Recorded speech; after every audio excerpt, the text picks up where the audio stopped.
भारत के defence minister Rajnath Singh का एक बहुत डेंजरस स्टेटमेंट आया है। ये क्या कहने की कोशिश कर रहे हैं? वो एक कार्यक्रम के दौरान कह बैठे कि भारत का नक्शा बदल सकता है, बॉर्डर बदल सकता है भारत का, और सिंध जो पाकिस्तान का पार्ट है भारत का हिस्सा बन सकता है। ये मुझे लगता है कि एक खतरनाक स्टेटमेंट है। क्या ये बात नरेंद्र मोदी की सरकार सोच रही है कि सिंध को, पाकिस्तान ऑक्युपाइड कश्मीर के बारे में तो राजनाथ बहुत बार बोल चुके हैं, करते कुछ नहीं बस, और अब कहते हैं कि सिंध भी भारत का हिस्सा बन जाएगा। सिंध क्षेत्र आज भारत का हिस्सा नहीं है, लेकिन हो सकता है कि बॉर्डर बदल जाए और सिंध फिर से भारत का हिस्सा बन जाए। ये स्टेटमेंट डेंजरस स्टेटमेंट है। मुझे लगता है कि शायद इसके अंदर हो सकता है कि मोदी गवर्नमेंट की इंटेंट छुपी हुई है। अब सवाल ही पैदा होता है कि अगर आप किसी एरिया को ऑक्युपाई करना चाहते हैं तो उसका एक ही तरीका है कि आप उस कंट्री पर अटैक करेंगे और उस कंट्री को हरा देंगे और वो हिस्सा अपने में मिला लेंगे। बॉर्डर तो ऐसे ही चेंज हो सकता है, और तो कोई रास्ता नहीं है। अब सवाल ये है कि वो कहते हैं कि ये बंटवारे के बाद पाकिस्तान में चला गया था और जो सिंधी लोग थे भारत में आके बस गए थे, और फिर कहा कि कई सिंधी लोगों ने, जिसमें लाल कृष्ण आडवाणी भी थे, उन्होंने सिंध के अलगाव को स्वीकार नहीं किया। लेकिन वो तो पंजाब के बहुत सारे लोगों ने स्वीकार नहीं किया, पंजाब का बंटवारा हुआ। बंगाल में बहुत लोगों ने स्वीकार नहीं किया, बंगाल का बंटवारा हुआ। तो फिर सिंध की बात क्यों? फिर राजनाथ सिंह कहते हैं कि केवल सिंध में नहीं बल्कि पूरे भारत में हिंदू सिंध नदी को पवित्र मानते हैं। फिर कहते हैं आज भले ही सिंध भारत का हिस्सा नहीं है, लेकिन सिविलाइजेशन के रूप में सिंध हमेशा भारत का हिस्सा रहेगा। जहां तक जमीन का सवाल है, बॉर्डर बदल सकते हैं। ये डेंजरस स्टेटमेंट है। ये इंटेंट शो कर रहा है। मुझे लगता है कि क्या राजनाथ जी ये बताने की कोशिश करेंगे कि क्या वो किसी युद्ध की तैयारी कर रहे हैं और उस युद्ध की तैयारी के द्वारा सिंध को भारत में मिलाना चाहते हैं। 22 सितंबर को उन्होंने मोरक्को के अंदर एक इंडियन कम्युनिटी से बातचीत के दौरान कहा था कि बिना कुछ किए पीओके हमारे पास आ जाएगा, बिना कुछ किए पीओके हमारे पास आ जाएगा। अभी कुछ साल पहले उन्होंने ये भी कहा था कि हमारी सेनाएं पूरी रूप से तैयार हैं पीओके को हथियाने के लिए और कभी भी ऑर्डर दिया जा सकता है, और सेना ने कहा था कि हाँ हम तैयार हैं, अगर ऑर्डर मिलेगा तो हम जाएंगे। लेकिन उसके बाद से राजनाथ सिंह का फिर कुछ सुनने को कुछ है नहीं। क्या कह रहे हैं आप? कहते हैं कि पीओके अपने आप ही आ जाएगा। मुझे ऐसा लग रहा है कि राजनाथ सिंह को कुछ पता नहीं हो क्या बोल रहे हैं। वो एक जिम्मेदार डिफेंस मिनिस्टर के तौर पे बात नहीं कर रहे हैं। क्या वो नरेंद्र मोदी को खुश करने के लिए ऐसा कर रहे हैं? हो सकता है कि उनको दोबारा से कोई एमपी का टिकट मिल जाए, उनकी मंत्री जो पोस्ट है वो बनी रहे, हो सकता है। क्योंकि इतनी चमचागिरी तो वही आदमी कर सकता है जिसको अपनी पोस्ट के जाने का खतरा हो। और ये एक नया विषय आज उठा देना कि सिंध हमारा हो सकता है और हिंदुस्तान का बॉर्डर बदल सकता है, तो बिना युद्ध के तो नहीं होता भैया। और एक तरफ ये लोग ये कहते हैं कि भारत वो देश है जिसने कभी इतिहास में किसी पर आक्रमण नहीं किया। ये तो कतई झूठ है। खैर, भारत ने बहुत देशों पर आक्रमण किया है। भारत के कई जो रियासतें थी उस टाइम, कई जो छोटे छोटे राज्य थे, सबने बाहर बहुत आक्रमण किए। चोला साम्राज्य ने तो पूरे फार ईस्ट के ऊपर राज किया आक्रमण करके, सबको पता है वो। लेकिन अब बॉर्डर बदलने की बात कर रहे हैं, तो फिर इसका मतलब कि वो युद्ध के द्वारा आप अपने पड़ोसी देश को हरा कर ही सिंध को ले सकते हैं ना। वो राजनाथ सिंह को ऐसे डेंजरस स्टेटमेंट देने की एक आदत पड़ी हुई है। मुझे लगता है कि उन्हें सोचना चाहिए, जो कह रहे हैं, जो भी कहते हैं, उन्हें सोच समझ के बोलना चाहिए, क्योंकि फिर उसके दुष्परिणाम भी होते हैं। जब दुष्परिणाम होंगे तो उनको कौन भुगतेगा? या फिर ये हो सकता है कि ये पहले से बता रहे हैं हमको कि नरेंद्र मोदी हमारे पड़ोसी देश के ऊपर आक्रमण करने को तैयार हैं और भारत का बॉर्डर बदलने को है। हो सकता है साहब मोदी सरकार सोच रही हो। अब ये तो राजनाथ को पता होगा, डिफेंस तो उनके अंडर में आता है। हो सकता है एक फाइनल ऑर्डर का इंतजार हो, हमें नहीं पता। लेकिन इस किस्म के स्टेटमेंट जो है डेंजरस हैं, और दूसरे के एरिया को अपने एरिया में कहना उनकी सॉवरेनिटी का वायलेशन भी हो सकता है।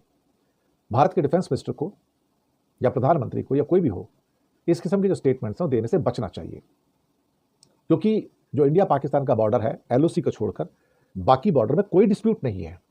इट्स अनडिस्प्यूटेबल बॉर्डर जो है उसके अंदर कोई डिस्प्यूट नहीं है, कहीं से भी कोई डिस्प्यूट नहीं, ना राजस्थान के अंदर, ना पंजाब के अंदर, ना गुजरात के अंदर।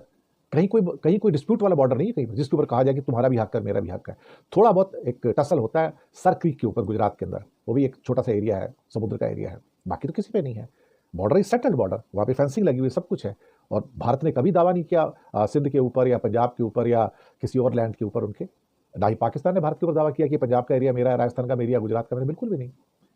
मुझे लगता है कि राजनाथ सिंह एक नई बहस लेकर आए हैं और शायद वो अपने अंध भक्तों को खुश करना चाहते कि हम क्या क्या नहीं कर सकते। That is I believe not in good taste. देखिए, हमें एक बात समझना होगा कि पाकिस्तान कोई बकरी का बच्चा तो है नहीं, या कोई भी पड़ोसी देश बकरी का बच्चा तो है नहीं। कल को आप कहें कि भूटान हमारे से मिल जाएगा क्योंकि हमारी सभ्यता के अनुसार वो हमारा हिस्सा था, नेपाल हमारे मिल जाए वो हमारा हिस्सा था। ये तो एक एक्सपेंशनिस्ट इंटेंट का एक किस्म से अब मुझे लगता है कि दांत दिखाने की बारी आ चुकी है सरकार के द्वारा। ये एक डेंजरस प्रेसिडेंट है, इसको लाइटली नहीं लेना होगा, इसको सीरियसली लेना होगा। कहीं ना कहीं इसके अंदर वो आरएसएस के जो सारे स्टेटमेंट है अखंड भारत के या अखंड हिंदू राष्ट्र के, उसके वो इंटेंट छुपे हुए हैं और उसको एक एक करके पन्ना उस किताब का पलटेगा। But it's extremely dangerous trend in today's you can say times and periods. ये चीजें शायद और ज्यादा तलखियां पैदा कर सकती हैं और पाकिस्तान के तीखे स्टेटमेंट नॉर्थ ईस्ट के बारे में, इंडिया के बारे में जो आए हैं वो भी शायद बहुत चुभेंगे कुछ लोगों को। लेकिन इस किस्म के स्टेटमेंट की जरूरत क्या है? ये बहुत ही इंपॉर्टेंट एरिया है। कराची वहां पे है लार्जेस्ट सिटी पाकिस्तान का। जो सी पैक है वो सिंध में से होकर के गुजरता है। चाइना के वहां बहुत सारे प्रोजेक्ट हैं जो ये एनर्जी सिक्योरिटी प्रोवाइड करते हैं पाकिस्तान को। और ये देखिए कि गल्फ के बिल्कुल नजदीक है और उनकी ओपनिंग है इंडियन ओशन में, यानी कि अरेबियन सी में। तो ऐसे सेंसिटिव एरिया को आप कैसे कह सकते हैं कि अचानक, और फिर आप एक ऐसे कंट्री के बारे में बात कर रहे हैं जो न्यूक्लियर पावर है। जब अगर आप किसी कंट्री को डिसमेंबर करने की कोशिश करेंगे तो उसके हाथ में जो कुछ भी होगा वो चलाएगा, इंक्लूडिंग द न्यूक्लियर वेपन। उन्होंने ये बात पहले भी क्लियर कर दी। तो बोलने से पहले ये सोचना चाहिए कि उस इलाका, उस कंट्री के लिए जियोपॉलिटिकली कितना इंपॉर्टेंट है। सर क्रीक उसके साथ है। मैं आपको छोटी सी बात कहता हूँ, सर क्रीक की हमारा डिस्प्यूट है, आप सर क्रीक ही लेकर के दिखा दीजिए। आप सिंध तो दूर की बात है, लेकिन वो नहीं हो सकता। आप ये देखिए कि वहां पर इंपॉर्टेंट गैरिसन्स हैं पाकिस्तान की। पाकिस्तान का जो 5 कोर वहां पे हेडक्वार्टर, हैदराबाद गैरिसन है वहां पे। पीएएफ का वहां पर बुलारी में अच्छा खासा बेस है। तो ये आप अचानक कहेंगे कि आ जाओ भी सिंध को, जैसे कुछ चीजों को समेट के आप अपने पल्ले में डाल देते हो, वैसे सिंध के डालोगे क्या? ये संभव है? ये पॉसिबल है? और इतने सीनियर मिनिस्टर से ये बात कहना, ये बात सुनना, ये बहुत ही दुर्भाग्यपूर्ण है। क्योंकि अगर आप कोई स्ट्रेटजी भी बना रहे हैं तो अपने दिमाग में ये तो देखिए कि जो ग्राउंड पे रियलिटीज क्या है। 2016 में मेरा ख्याल है कुलभूषण यादव पकड़ा गया था। कुलभूषण यादव आज भी सिंध की किसी जेल में है। आज तक उसके बारे में आप कुछ नहीं कर सकते। उससे पहले सरबजीत जो है वो जेल में सड़ के मर गया 30 साल, आप कुछ नहीं कर पाए। पीओके की बात करेंगे, कभी बलूचिस्तान का नारा आपको याद हो, पिछले साल प्रधानमंत्री ने दिया था कि बलूचिस्तान को हम आजाद कराएंगे। खालिस्तान की कोई बात करे तो आपको तकलीफ है। जम्मू कश्मीर की बात, अगर पृथक कश्मीर की बात करें तो आपको तकलीफ है कि हमारे अंदरूनी मामलों में दखल दिया जाता है। लेकिन आप बलूचिस्तान की बात कर सकते हैं, आप सिंध की बात कर सकते हैं।